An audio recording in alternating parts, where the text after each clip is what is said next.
Ons gaan net 3 verse vanoggend lees. Net 3 verse. En dit is Lukas 15 vanaf vers 8 tot vers 10.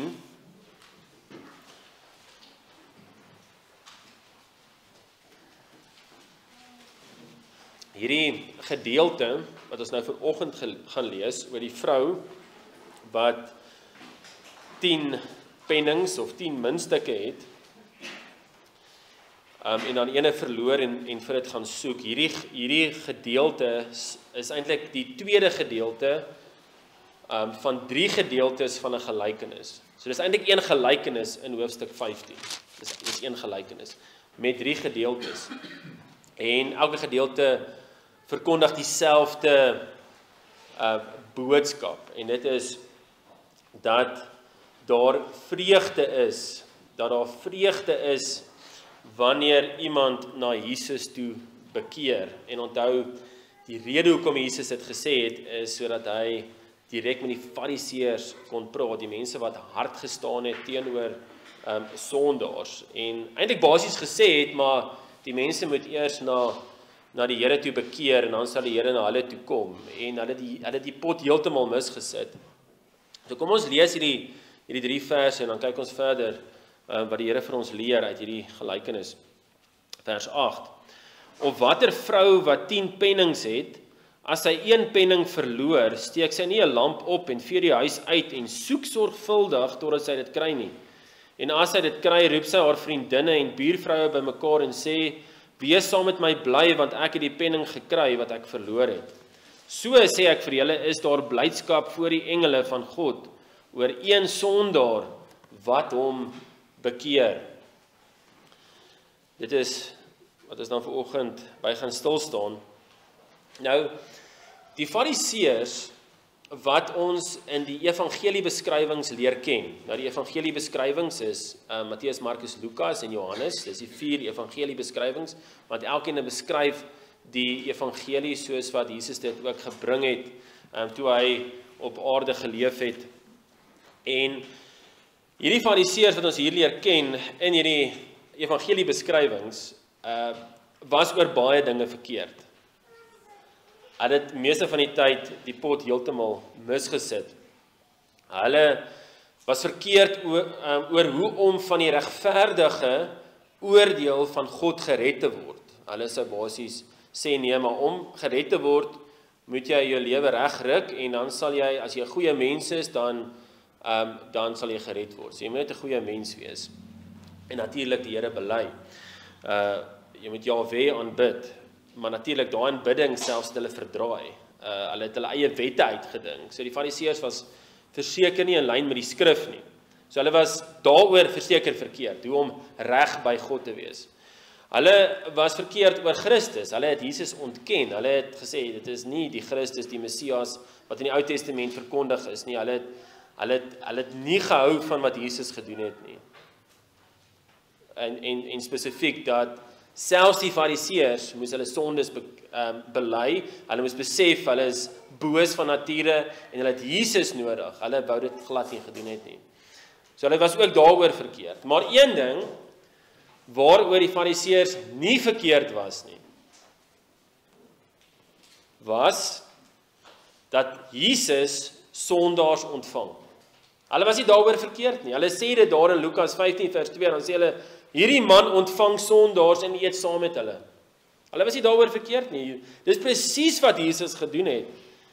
Hierdie is seker een van die beste opsommings van Jesus se bediening. Hy het sondaars ontvang. Hy het na sondaars toe gegaan en hy het hulle ontvang. Hy het hulle kom red. So dit is nogal ironies dat dit uit die mond van die fariseërs en die skrifgeleerdes gekom het, dat Jesus sondaars ontvang en saam met hulle geëet het. Dit is die essensie van die evangelie, dat die Here met ons sondaars in gemeenskap tree. Dink die almagtige God, wat totaal heilig is, wat ons eintlik net van hierdie aardbol af moet wegvee, besluit hy gaan met hierdie mense wat in rebellie teenoor hom staan, met ons 'n verhouding hê. Dis die essensie van die evangelie. Dit wys tog vir ons die genade van die Here dat hy met mense wat dood is in hulle sonde, dat hy met ons bemoeienis maak. Onthou hierdie mense waarna die Fariseërs verwys daar in Lukas 15 vers 2 was geharde sondaars gewees. Dis mense wat eintlik deur sonde geken is. Ek bedoel, daai tollenaars was diewe. Hulle het doelbewus mense se geld gesteel en hulle self verryk. Hulle was uitvaagsels. Hulle was bose mense. Maar Jesus het met hulle kom tyd spandeer. Hy het vir hulle die ewige lewe kom verkondig. So, as jy weet jy is 'n sondaar, dan is dit wonderlike nuus. Dis waar die verlossing begin. Nou, ondanks die feit dat ons van nature doen wat ons nie moet doen nie, en nie dinge doen wat ons eintlik moet doen nie, en daarom onder die regverdige oordeel van God staan, ontvang Jesus ons. En so gebeur dit. Jesus ontvang ons. Hy ontvang sondaars wat hulle sonde ken en wat Jesus bely. Die Fariseërs, toe hulle hierdie gesê het, hierdie man ontvang sondaars en eet saam met hulle, hulle het dit nie op 'n goeie manier bedoel nie, want hulle het dit eintlik op 'n slegte manier bedoel, maar hulle het net ironies genoeg het hulle toe eintlik gesê wat Jesus kom doen en wat die essensie van die evangelie is. In vers 2, net voordat hulle dit gesê het, sê dit die Fariseërs en die skrifgeleerdes het baie gemurmureer. Hulle was nie tevrede, nie gelukkig met wat Jesus gedoen het nie. Nou, interessant genoeg, hierdie woord murmureer, wat hierso in Lukas 15 vers 2 staan, is dieselfde Griekse woord wat in Exodus 15 vers 24 voorkom. Exodus 15 vers 24. Dit is as mens kyk na die Griekse vertaling van die Ou Testament, die Septuaginta, dan sien mens daai Griekse woord is dieselfde woord wat vir die Israeliete gebruik word, wat die Israeliete gedoen het toe hulle in die woestyn was. Hulle was ontevrede, hulle het gemurmureer oor die Here se voorsienigheid. Hulle was nie gelukkig dat hulle daar is nie. Hulle het eintlik gedink God is sleg. En hulle murmureer, hulle toe gemurmureer. En dit is wat die Fariseërs gedoen het. Hulle gedink Jesus is eintlik sleg. Dis sleg wat hy doen, dat hy na sondaars toe kom. So in plaas daarvan dat hierdie Fariseërs, hierdie skrifgeleerdes in dankbaarheid of in waardering en blydskap reageer op Jesus, se uitreik na sondaar mense, het hulle in bitterheid en veroordeling gereageer.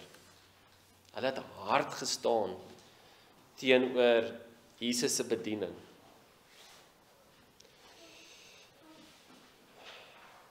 Maar Jesus het juis gekom om sondaars vir God te heilig. En die manier hoe Jesus dit kom doen het, was om gemeenskap met mense te hê. Is om na mense se vlak toe te kom. Hoe kan die Here enige ene van ons red as hy nie op ons vlak kommunikeer nie? Dink daaraan. Die Here het vlees aangeneem sodat hy vir ons kon kom sterf.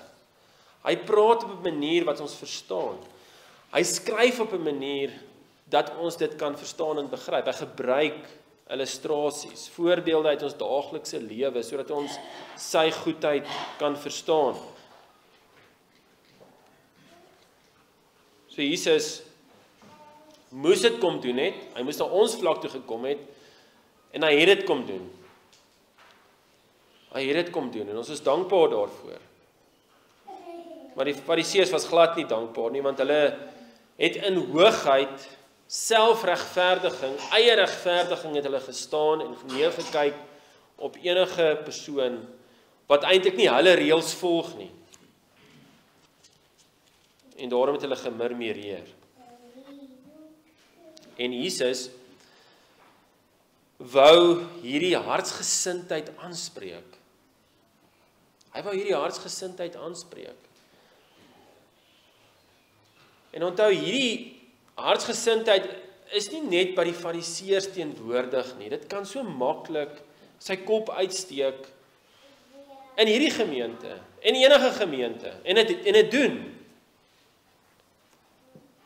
En dit is wat Jesus dan ook nou probeer doen, ook met ons, deur hierdie 3 gedeelte gelykenis. Want onthou, ons het nou laasweek stilgestaan by die man wat 100 skape het, en ene raak verlore, en hy gaan vind hom, en dan is daar baie blydskap.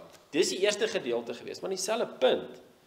Jesus ontvang sondaars, en hy is bly oor elke sondaar wat gered word. Dit was die eerste gedeelte. Vanoggend se gedeelte oor die vrou wat haar muntstuk verloor en gaan soek, presies dieselfde punt. En hierna is dit die verlore seuns, of die verlore seun. Die gelykenis van die verlore seuns is die opskrif daar net voor vers 11 sê, maar dit is eintlik een gelykenis, want as jy kyk na vers 3 van Lukas 15, dan sê dit, toe vertel Jesus aan hulle hierdie gelykenis en sê, en dan vertel hy die skape, die muntstuk en dan die verlore seun. Hierdie 3 gedeeltes leer ons hoe om in God se blydskap te deel, wanneer verlore sondaars tot bekering kom. En ook, hoe die Here na sondaars uitreik, na sondaars toe gaan, om hulle te red. Want ons praat nie hierso van, dat die kerk geroep word om mense se sosiale omstandighede op te los, en hulle beter lewe hier te hê, en sulke goeders nie. Natuurlik word die gelowiges, elkeen word daartoe geroep om ons naaste lief te hê en barmhartig te wees, want dit kommunikeer ook God se barmhartigheid. Maar uiteindelik is ons fisiese, finansiële, selfs ons emosionele nood, is nie ons grootste probleem nie. Ons grootste probleem is sonde. Ons grootste probleem is om onder die oordeel van God te staan.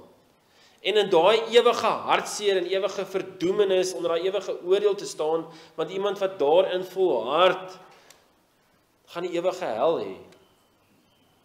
So dit is die penarie, dis die nood waarin mense staan. En dit is wat Jesus kom doen het. Hy het kom 'n boodskap verkondig, sodat mense met God versoen kan word.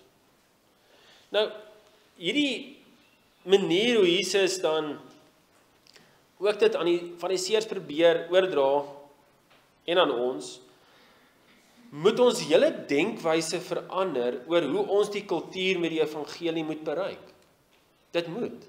As ons net 'n bietjie van die manier hoe die Here Jesus gekom het om sondaars die evangelie te kom verduidelik, net 'n bietjie daarvan verstaan, dan gaan dit ons hele denkwyse verander, van hoe kan ons die evangelie oorbring? Hoe kan ons die evangelie verkondig? Hoe kan ons die evangelie so verkondig, dat mense dit verstaan? Want onthou, die Here kon in 'n hemelse taal gepraat het, en dan sou niemand dit verstaan het nie, en dan sou niemand gered geword het nie. Maar hy het kom wys, hy kom na ons vlak toe, en hy kommunikeer in Afrikaans, hy kommunikeer in verskillende tale, hy word mens, hy lewe, hy lyk soos die mense om hom.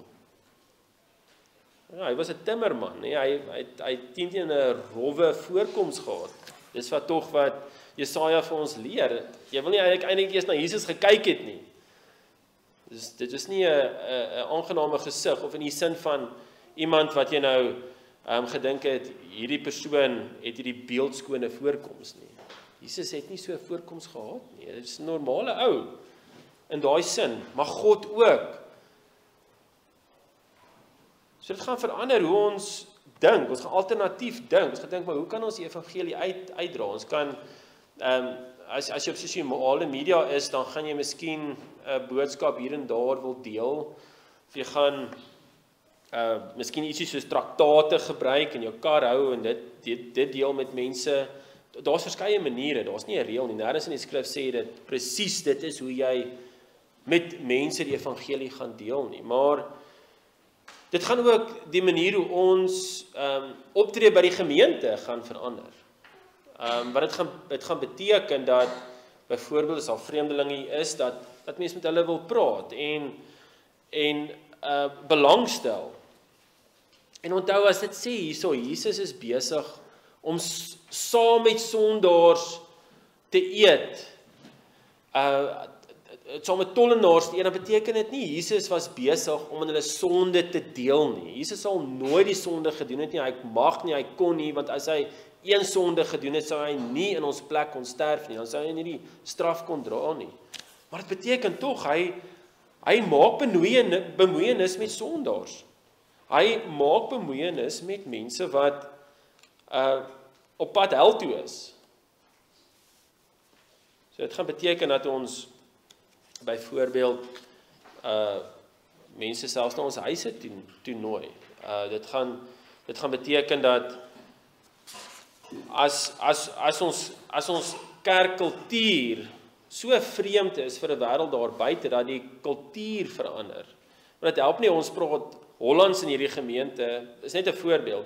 Hollands in hierdie gemeente, maar ons sê eintlik ons is Afrikaans en dan praat ons hier byvoorbeeld in 'n taal wat niemand verstaan nie. Dit kan nou Duits, Spaans, wat ook al wees.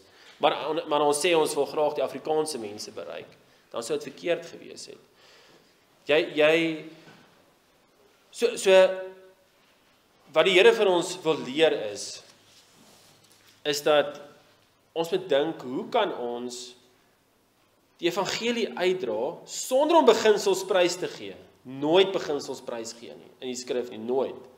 Maar dat ons op 'n manier die evangelie uitdra, dat mense dit kan verstaan. Mense dit kan hoor, mense dit kan begryp. Jy kan memes deel, jy kan die manier hoe jy die evangelie verkondig, op eenvoudige woorde verkondig. Dit praat baie keer ook met ons as predikers, dat ons so die evangelie verkondig, dat dit duidelik is, dat mense dit kan verstaan. Help nie ons praat met hierdie hoë Afrikaans, woordeboek tipe Afrikaans, maar niemand kan dit verstaan nie. Dit sal ook nie reg wees nie. Maar dit is moeilik, dit is nie altyd maklik nie, maar dis waar die Here ons wil bring. Hy wil ons uitbring by 'n plek waar ons besef, hy wil sy woord uitbring, en hy gebruik ons sondaar mense, so hy werk aan ons hartsgesindheid. Het ons hierdie gesindheid wat hierdie gelykenisse, hierdie gedeeltes van hierdie gelykenis vir ons wil oorbring? Dit is 'n goeie en belangrike vraag. Nou kom ons kyk dan na hierdie tweede gedeelte van die gelykenis, hierdie ene oor die huisvrou wat haar verlore geldstuk vind. Vers 8 het gesê, of watter vrou wat 10 pennings het, as sy 1 penning verloor, steek sy nie 'n lamp op en vee die huis uit en soek sorgvuldig totdat sy dit kry nie. En as sy dit kry, vers 9, roep sy haar vriendinne en buurvroue bymekaar en sê, wees saam met my bly, want ek het die penning gekry wat ek verloor het. So sê ek vir julle, is daar blydskap voor die engele van God oor een sondaar wat hom bekeer. Die eerste ding wat ons hier moet raak sien is dat God met die karakter van 'n vrou vergelyk word. Dis ietsie wat mense eintlik nogal tref in hierdie gedeelte. Dis ietsie wat mense help ook om van die ander teksgedeeltes in die skrif ook te verstaan. Die Here werk met beeldspraak. Hierdie vrou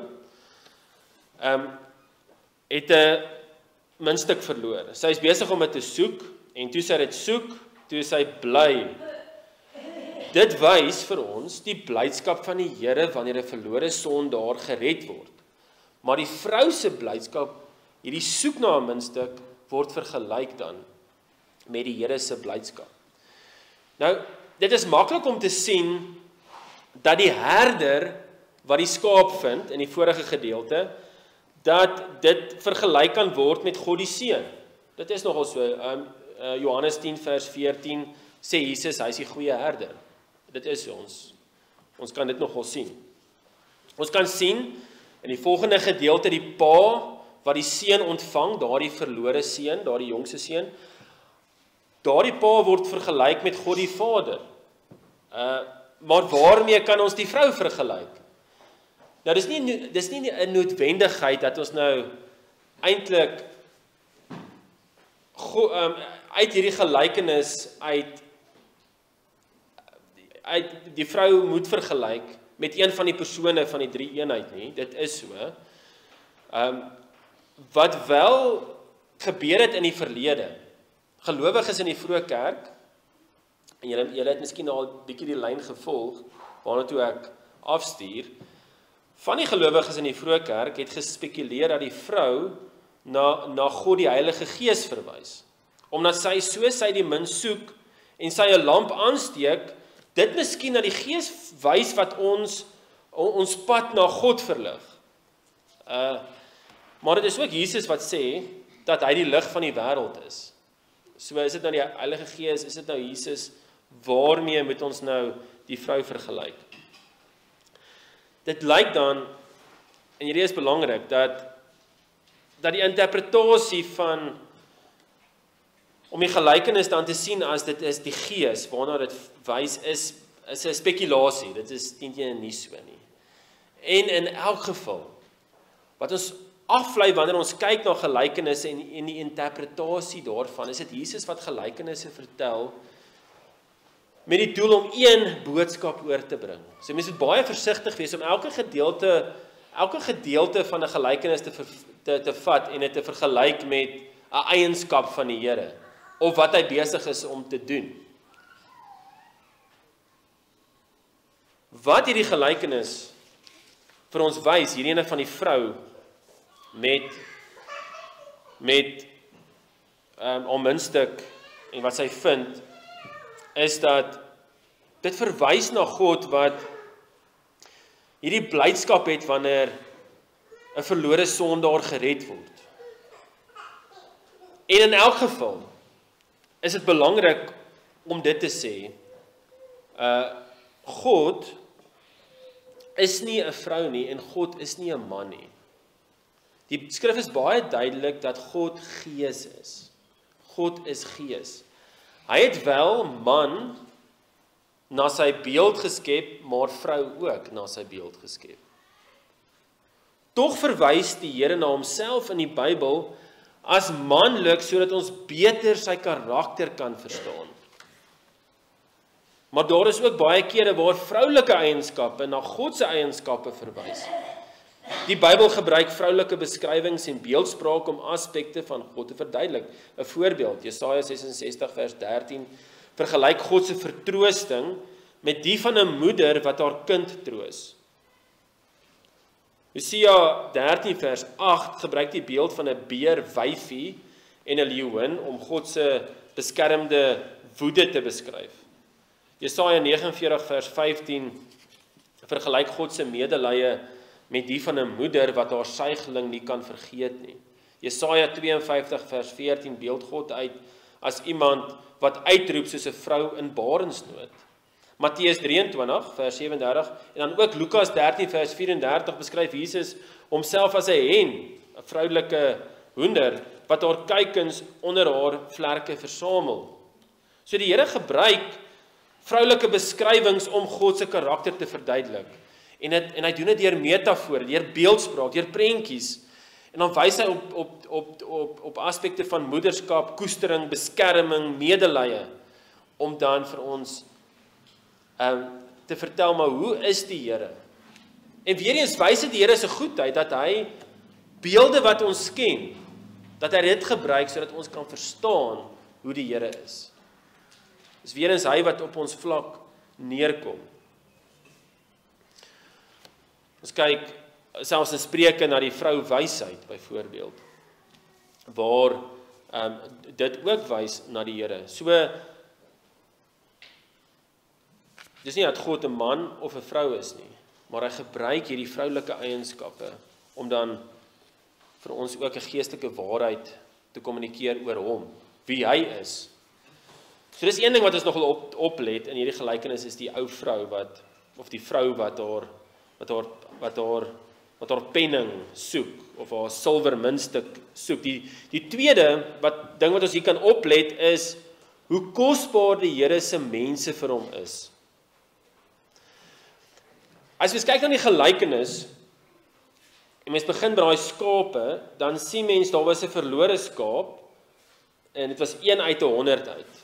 Die muntstukke is 1 uit 10 uit. Die volgende gedeelte is dit 1 uit 2. Nou natuurlik is 'n seun baie meer kosbaar as 'n muntstuk of as 'n skaap, maar 'n muntstuk is ook baie waardevol, veral vir 'n arm vrou, soos wat ons uit die gelykenis kan aflei. So hierso wil dit vir ons kommunikeer, die Here is baie besorg oor sy mense. Elke persoon is baie kosbaar.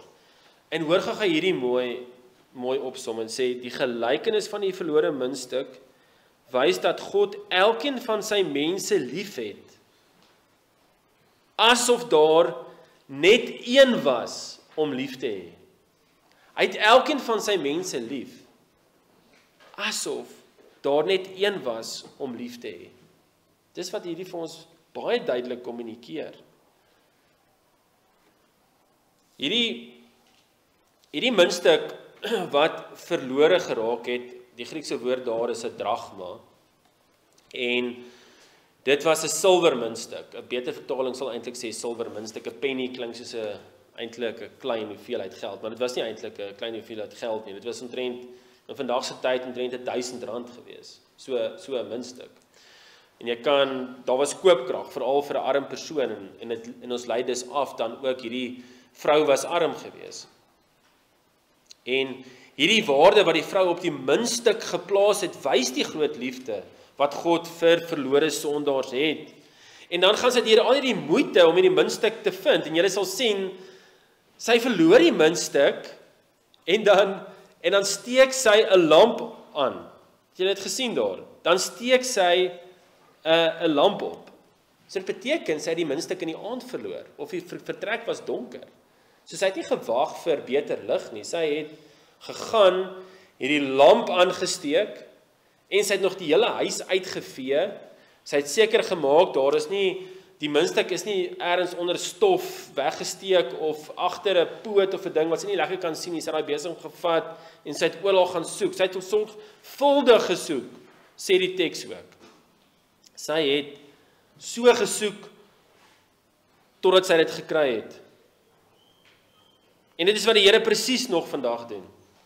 Omdat hy sy mense, sy uitverkore mense as baie kosbaar sien, sal hy soek, en hy sal sorgvuldig soek, totdat hy hulle vind. En hy doen dit.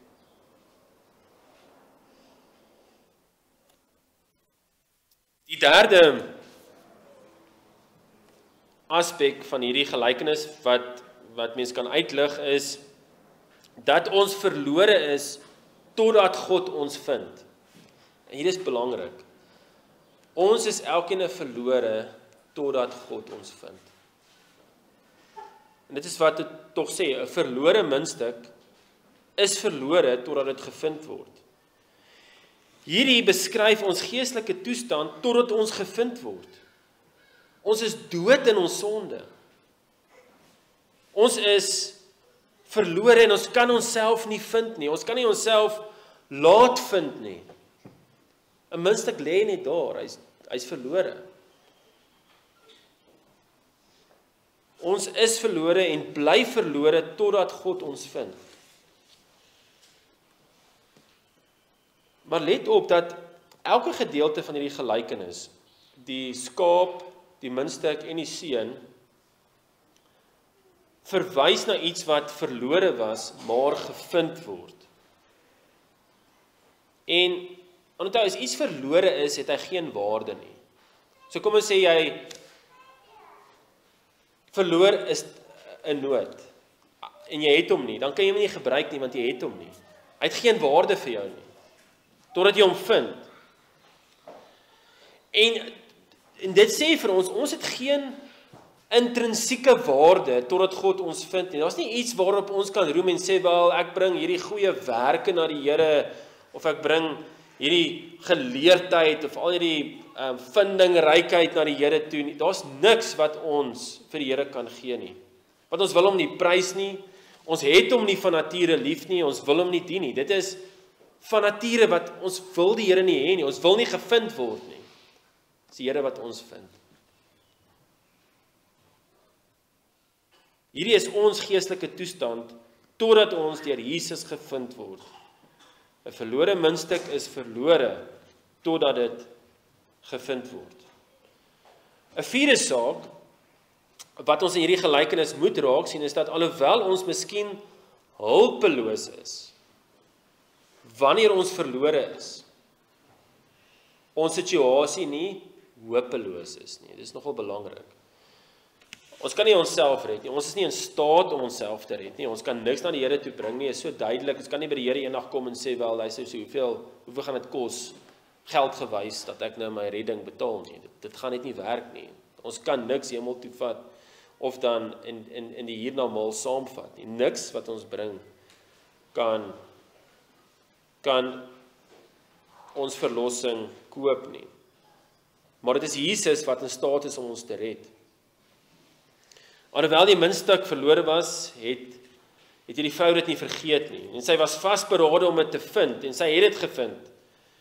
En so is Jesus nog besig om die heeltyd elke sondaar mens wat hy wil kom red, te kom red. Niks wat iemand doen, kan die Here se genade weerhou of weerstaan nie. Kyk na Paulus se lewe, hoe hy die kerk vervolg het. Hy het basies uit sy pad uitgegaan om die Here te vernietig. En dit kon nie eers die Here se genade weerhou van hom nie. En dit is vir ons 'n groot troos. Want maak nie saak hoe ongehoorsaam 'n kerk is, maak nie saak hoe ongehoorsaam predikers is, of selfs ons baie keer ongehoorsaam is, om met mense die evangelie te deel, of met hulle evangelie te deel nie. Niks kan mense keer om uiteindelik gered te word as die Here hulle wil red nie. Niks kan nie. Dit is vir ons 'n groot troos. Die Here gaan iemand red as hy iemand wil red. So daar's baie hoop. Daar's baie hoop. Ons kan nie onsself help nie, maar daar is baie hoop, want dis die Here wat kom en hy kom red, en hy sal red. En dit is vir ons eintlik so genade, want ons weet, as die redding van my afgehang het, as ek gesê het, wel, ek sal Here gaan soek, en dan, as ons net onsself 'n bietjie leer ken, net 'n bietjie, net 'n klein bietjie, dan weet ons wil nie die Here hê van nature nie. Ons haat hom. So dit wys die Here se genade. Ten spyte daarvan is die Here die ene wat kom na mense toe en hulle kom red. Nog een aspek van hierdie gedeelte van die gelykenis wat ek wil uitlig, is die laaste ene, is die blydskap wanneer iemand gevind word. Daai blydskap. En dis 'n blydskap waarin ons kan deel. Dis 'n blydskap wat 'n realiteit is vir gelowiges. Daar is blydskap wanneer iemand gevind word. Daar's 'n vreugde wat vir ewig duur. Toe hierdie vrou haar muntstuk gevind het sy al haar vriendinne en buurvroue geroep om in haar blydskap te deel. En vers 9 sê, en as sy dit kry, roep sy haar vriendinne en buurvroue bymekaar en sê, wees saam met my bly, want ek het die penning of die silwer muntstuk gekry wat ek verloor het. En hierdie blydskap, as mens nou hierdie gedeelte nou verder vat, sou daar gebly het, want sy sou aanhou hierdie storie vertel het in ander situasies van, ek het hierdie muntstuk gesoek, ek myself dood gesoek, en toe kry ek hierdie muntstuk, en sy sou nog hierdie situasie aanhou vertel, want dit is die blydskap wat bly om daai muntstuk te gevind het. En dit is tog die punt van die gelykenis, blydskap, vreugde, feestelikheid, wanneer 'n verlore sondaar gevind word. Wanneer een sondaar na Jesus toe bekeer, is daar hierdie blydskap. Vers 10 het ons gelees daar in Lukas 15 sê, so sê ek vir julle, is daar blydskap voor die engele van God oor een sondaar wat hom bekeer. Die Fariseërs het nie die blydskap geken nie, daarom dat hulle nie die blydskap by iemand anders te wou gehad het nie, want hulle het dit nie geken nie. Maar as iemand daai blydskap ken, van om nou met die Here versoen te wees, dan gaan jy mos ook daai blydskap by iemand anders te wil sien. Dit is tog so. Jy mos nou hierdie skat het, dan wil jy mos nou hê ander mense moet deel daarin. Nou hierdie is amper presies dieselfde herhaling van vers 7. Dis nou nie waar dit nou gaan oor die verlore skaap. Daar sê dit in vers 7, ek sê vir julle dat daar net so blydskap sal wees in die hemel oor een sondaar wat hom bekeer. Jesus trek weer vir ons die gordyn oop, sodat ons kan sien wat in die hemel aangaan wanneer een sondaar bekeer. Hy laat ons insien in die hemel, wat gebeur wanneer een sondaar bekeer? En natuurlik moes Jesus dit geweet het, want hy was self daar gewees, voordat hy vlees aangeneem het. Hy het geweet wat gebeur daar in die hemel, wanneer iemand tot bekering kom in die Ou Testament.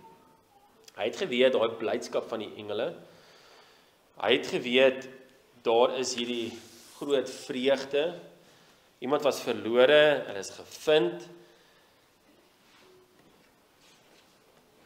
En wat interessant is, uit ons teksgedeelte vanoggend, oor hierdie blydskap, is daar die spesifieke frase voor die engele. So sê ek vir julle, is daar blydskap voor die engele van God, oor een sondaar wat hom bekeer, wat vir ons daarop aandui dat Jesus sê, Jesus nie spesifiek dat die engele blydskap het nie, hy sê dit duidelik in vers 7, maar in vers 10 sê dit is 'n blydskap voor die engele. Wie was voor die engele? Dis die Here. Dis God self, wat hierdie blydskap het, wanneer daar 'n sondaar tot bekering kom. Dis blydskap wat God het, is die blydskap van God, wanneer een sondaar tot bekering kom. Dit is wat ons wil hê. As gelowiges wil ons hê, ander mense moet ook daardie blydskap hê, ook die Here bly maak. Natuurlik die vermaaning vir ons as gelowiges is dat ons nie daardie vreugde vergeet nie, dat ons nie ons eerste liefde moet vergeet nie, dat ons nie vergeet wat Jesus vir ons kom doen het nie, dat ons heeltyd moet dink oor ons eie sonde en ons sonde bely en weet dat Jesus vir dit kom sterf het. Want dit bring vir ons weer daai verligting, daai blydskap en net vreugde dat ek is nou die Here sinne. Niks kan my skei van sy liefde nie. Maar ons natuurlik ook hierdie vermaaning vir die wat nie Jesus ken nie. Want as jy nie Jesus ken nie, is jy in hierdie ewige hartseer, hierdie ewige verdoemenis. Maar wanneer jy bekeer na Jesus en glo dat Jesus ook vir jou sonde kom sterf het, dan het jy die ewige blydskap. Wat nou al begin, wat vir ewig gaan aanhou. So daar is hierdie bemoediging en vermaaning uit hierdie gedeelte en ons kan nou ook uitsien na die laaste gedeelte van hierdie gelykenis, die gelykenis dan ook van die verlore seun.